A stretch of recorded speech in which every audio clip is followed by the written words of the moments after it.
Nació en Madrid, en el año 1540, en el seno de una familia influyente. Antonio Pérez del Hierro era hijo de Gonzalo Pérez, un hombre de sólida carrera política, que había servido como secretario del emperador Carlos V y posteriormente del rey Felipe II. Su madre, Juana de Coello, aportaba noble linaje y conexiones cortesanas. Desde su cuna, Antonio estaba destinado a escalar los peldaños del poder. Pero el niño precoz que crecía entre libros y pasillos palaciegos, mostraba desde temprano un rasgo que lo distinguiría, una inteligencia fría, afilada, acompañada de una capacidad para la manipulación que inquietaba incluso a sus tutores. No era solo ambicioso, era despiadado en su ambición. Antonio fue educado en las mejores universidades de Europa. Estudió en Salamanca, Lovaina, y más tarde en las universidades italianas de Padua y Venecia. Aprendió latín, griego, derecho canónico y civil, filosofía y lenguas modernas. Allí, en esos centros del saber renacentista, también aprendió algo más: el arte de la intriga, la diplomacia encubierta, la política como teatro de máscaras. El joven Pérez absorbía el conocimiento como un veneno lento, almacenándolo para usarlo como arma. Su padre, Gonzalo Pérez, ocupaba en ese momento el puesto de secretario de Estado del rey Felipe II.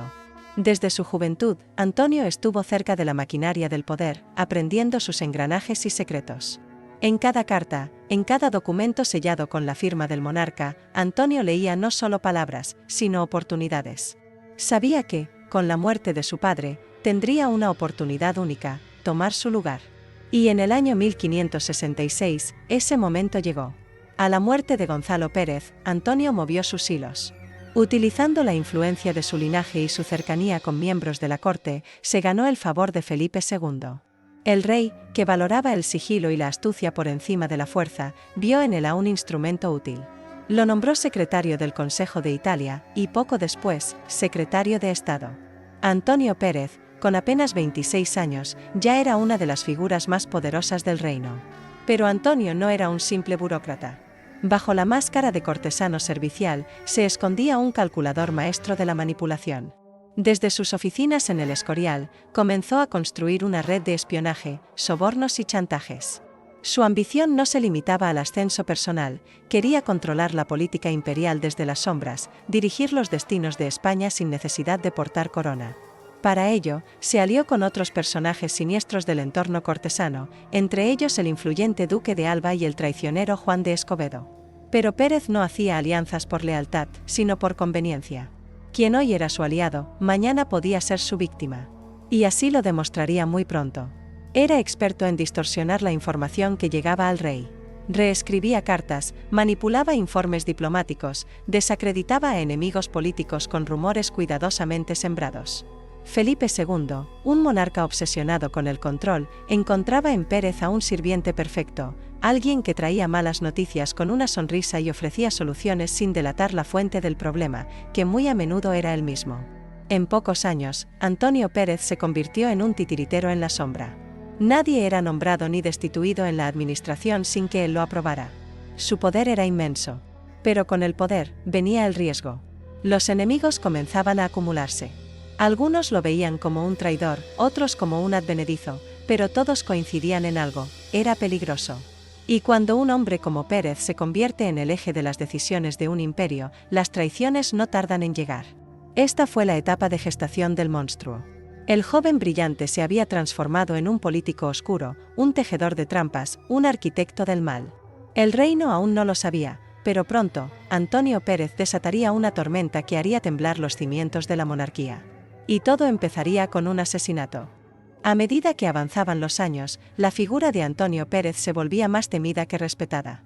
Desde los pasillos silenciosos del Alcázar de Madrid hasta los corredores en penumbra del monasterio de El Escorial, su sombra se alargaba. Con el control del Consejo de Italia y acceso directo al rey, su poder parecía absoluto. Pero incluso los hombres más astutos cometen errores, y el de Antonio sería fatal. Todo comenzó con don Juan de Austria, hermano bastardo del rey Felipe II. Carismático, militar brillante y vencedor de la batalla de Lepanto, don Juan representaba un poder alternativo dentro del imperio. Popular entre los nobles, querido por el pueblo y admirado por los soldados, era una amenaza para la estabilidad que Felipe tanto valoraba. Antonio Pérez lo sabía, y comenzó a maquinar su caída. Para lograrlo, había que destruir primero a su colaborador más cercano, Juan de Escobedo, secretario personal de don Juan de Austria y miembro influyente del Consejo de Estado. Escobedo, hombre íntegro, había comenzado a sospechar del juego sucio de Pérez y no tardó en manifestarlo. Quería denunciarlo ante el rey. Pérez, al enterarse de las intenciones de Escobedo, actuó con una frialdad escalofriante. Sabía que un escándalo lo arruinaría todo. Su vida, su cargo, incluso su libertad estaban en peligro. Así que tomó una decisión implacable: hacerlo desaparecer. Durante meses, Pérez manipuló a Felipe II con cartas y rumores, haciendo creer que Escobedo conspiraba contra el trono junto con don Juan de Austria. Le presentó informes falsos, distorsionó correspondencia diplomática y tejió un relato tan verosímil como venenoso. Felipe, hombre encerrado en su mundo de sospechas, acabó creyéndolo. El rey, por primera vez en su reinado, autorizó el asesinato extrajudicial de un funcionario del Estado. Fue un acto sin precedentes. Una orden secreta, sin juicio ni proceso, firmada por el monarca más católico de Europa, instigada por su propio secretario. Pérez organizó el crimen con la precisión de un cirujano del mal.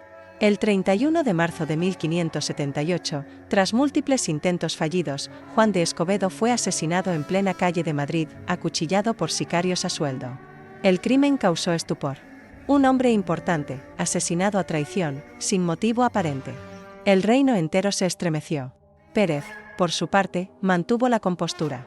Fingió horror, condenó públicamente el crimen y ofreció su ayuda en la investigación. Pero como un titiritero sin alma, ya había cortado los hilos del cadáver. Sin embargo, no todo salió según lo planeado. Los rumores comenzaron a surgir. Algunos cortesanos, menos ingenuos, empezaron a atar cabos. Las contradicciones en los informes de Pérez, las conexiones con los asesinos, los retrasos en las órdenes del rey, todo apuntaba en una dirección. Y, lo peor para Pérez, el rey también empezó a sospechar. Felipe II, meticuloso hasta la paranoia, ordenó una revisión de los documentos relacionados con el caso Escobedo. Lo que encontró lo llenó de inquietud. Las pruebas no eran concluyentes, pero sí lo bastante turbias para levantar la ceja del monarca. El veneno que Antonio había administrado durante años comenzaba a perder efecto. El rey ya no lo miraba como antes. Antonio, sabiendo que su red de protección comenzaba a deshacerse, intensificó sus maniobras. Intentó implicar a otras figuras de la corte, desviar la atención, borrar huellas. Pero cada paso que daba para cubrirse lo hundía más en el fango. Había cruzado una línea de la que no se podía volver. Ya no era un intrigante de despacho, ni un manipulador de papeles. Ahora era, ante los ojos de muchos, un asesino al servicio de sus propias ambiciones. El crimen de Escobedo no fue solo un acto de eliminación política. Fue un acto de traición al propio Estado que Pérez decía servir. Había convertido su cargo en un instrumento de muerte. Y aunque aún conservaba su posición, el cerco comenzaba a cerrarse. Felipe II, prudente pero implacable, preparaba su respuesta. Antonio aún no lo sabía, pero el juego había cambiado. El monstruo, por fin, sería enfrentado. La muerte de Juan de Escobedo había sido un golpe limpio, calculado. O eso creyó Antonio Pérez. Pero la sangre derramada en las calles de Madrid no se evaporó con el viento. Manchó las paredes del poder. Y esa mancha comenzó a perseguirlo. Felipe II, cada vez más receloso, comenzó a apartarlo poco a poco de las decisiones clave del gobierno. Pérez, astuto como siempre, notó el cambio. Sus órdenes tardaban más en ejecutarse. Sus cartas no recibían respuesta inmediata. El rey, metódico y reservado, había iniciado una investigación silenciosa. Y lo hacía como lo hacía todo, sin mostrar emociones, pero con un objetivo claro. En 1579, apenas un año después del crimen, llegó el golpe inesperado.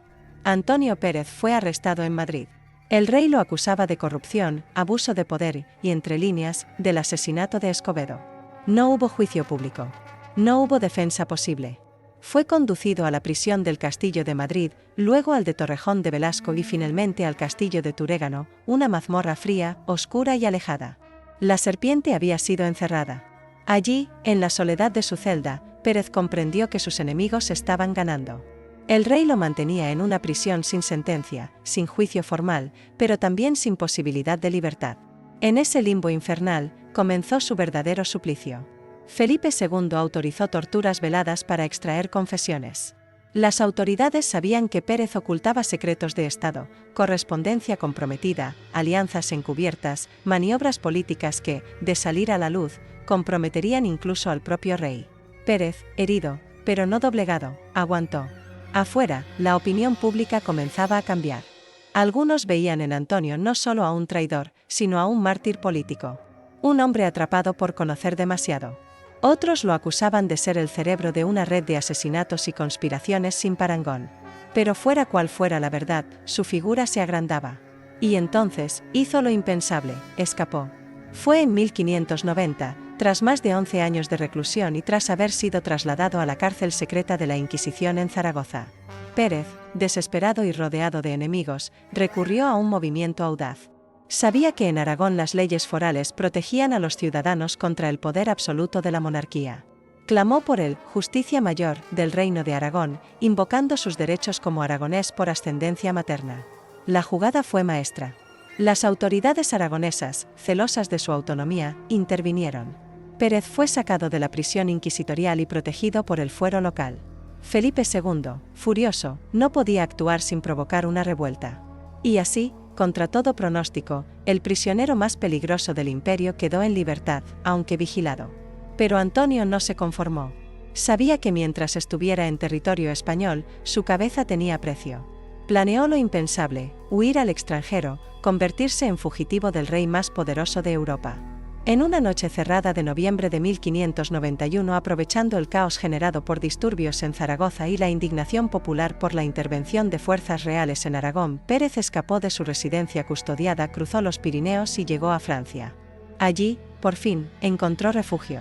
Felipe II no lo perdonaría jamás. Con su fuga, Antonio Pérez no solo salvó su vida. Se convirtió en símbolo de resistencia para unos y en enemigo público del Estado para otros. Pero él, desde el exilio, tenía otros planes. Sabía demasiado. Y estaba dispuesto a hablar. La serpiente enjaulada ahora estaba libre. Y comenzaría a escupir veneno. Antonio Pérez cruzó los Pirineos con el rostro demacrado y la voluntad intacta. Había sobrevivido a prisiones, interrogatorios, traiciones y torturas. Lo que ahora comenzaba era su última transformación, de cortesano del rey a enemigo del imperio. Llegó a Francia en 1591, despojado de sus cargos pero no de su ambición. Allí, entre diplomáticos, exiliados y espías, fue recibido con interés. Era un hombre que lo sabía todo, secretos del Consejo de Estado, operaciones militares, nombres, fechas, rutas, cifras. Había sido durante años el oído y la pluma del rey. Ahora estaba dispuesto a utilizar esa información como moneda. Y lo hizo.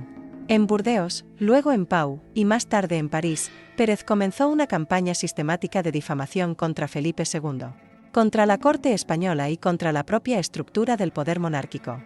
Publicó una serie de memorias y alegatos titulados Relaciones, donde acusaba al rey de haber ordenado asesinatos, de gobernar por el miedo, de haber destruido a España desde dentro.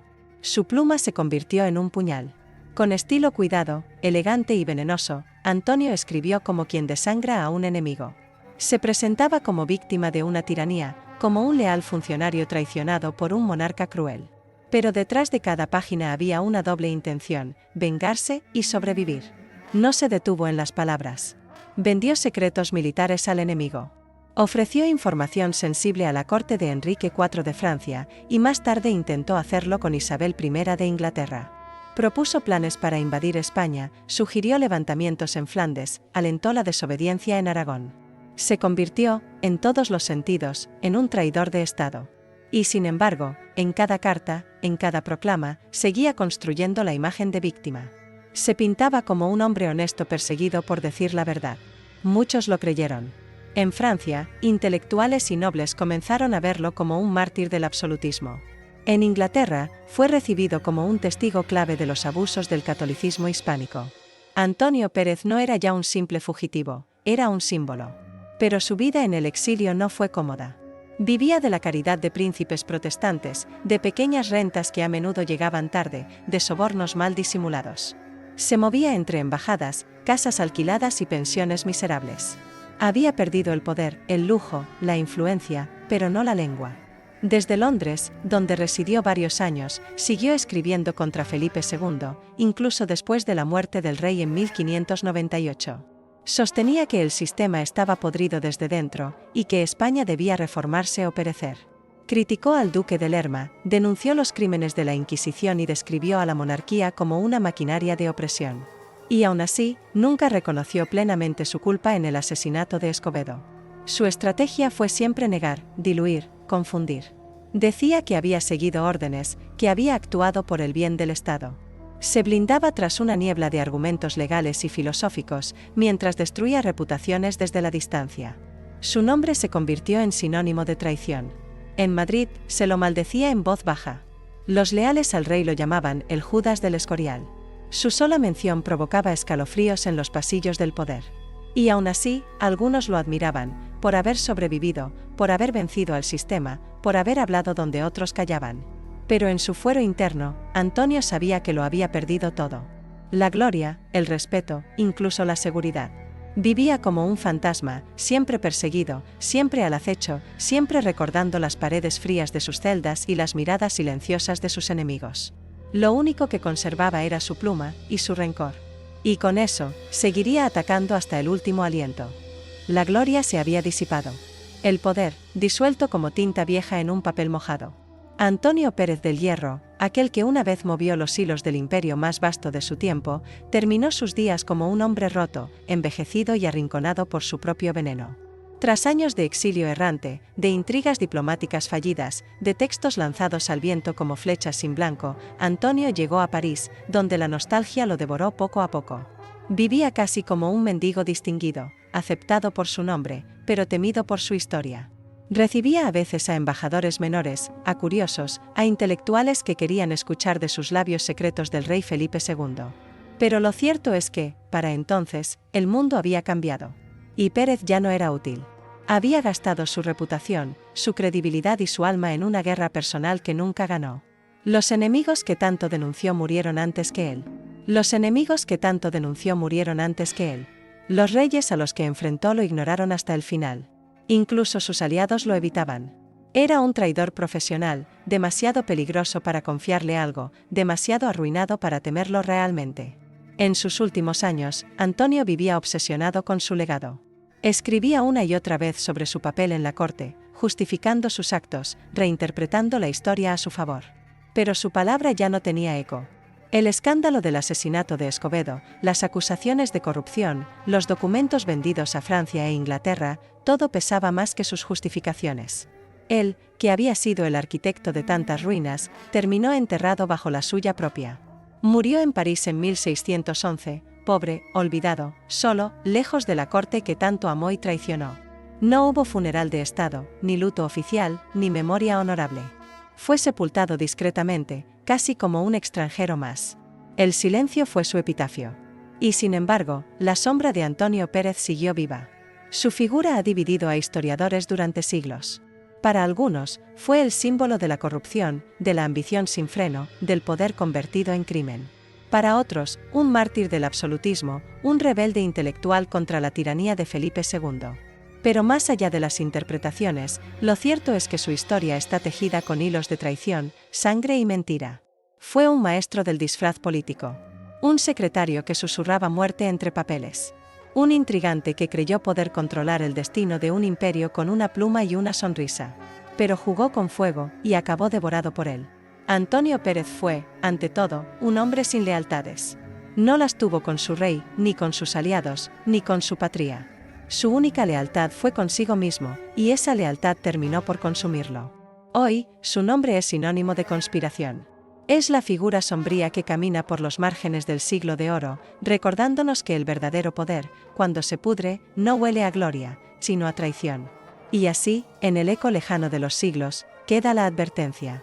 Que no hay monstruo más peligroso que aquel que se esconde tras la máscara del servidor fiel.